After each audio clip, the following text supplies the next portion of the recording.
भारतीय सेना ने हाल ही में शारंग आर्टिलरी गन के इंडक्शन को रोक दिया है। यह निर्णय गुणवत्ता संबंधी चिंताओं के कारण लिया गया है।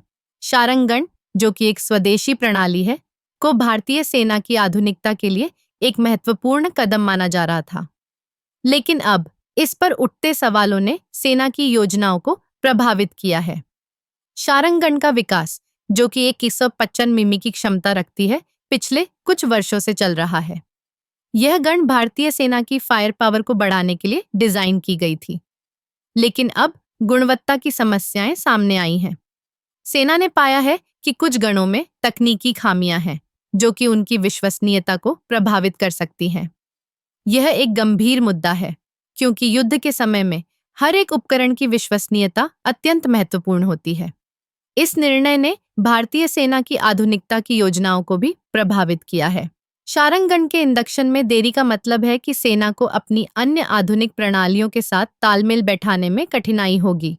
यह एक ऐसा समय है जब भारतीय सेना को अपनी क्षमताओं को बढ़ाने की आवश्यकता है, खासकर जब हम अपने पड़ोसी देशों की सैन्य क्षमताओं की तुलना करते हैं।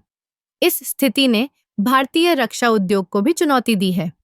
स्वदेशी उत्पादन को बढ़ावा देने के लिए सरकार ने कई योजनाएं बनाई हैं, लेकिन जब गुणवत्ता पर सवाल उठता है, तो यह न केवल सेना के लिए बल्कि देश के लिए भी चिंता का विषय बन जाता है।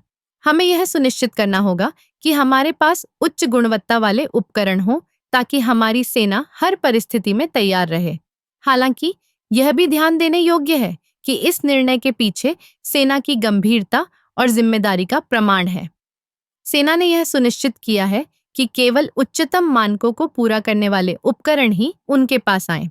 यह एक सकारात्मक संकेत है कि हम गुणवत्ता से समझौता नहीं कर सकते, चाहे स्थिति कितनी भी गंभीर क्यों न हो।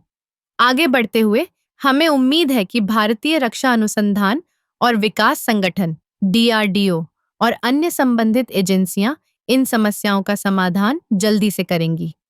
हमें अपने स्वदेशी उत्पादों पर गर्व है और हमें विश्वास है कि हम इस चुनौती का सामना करेंगे।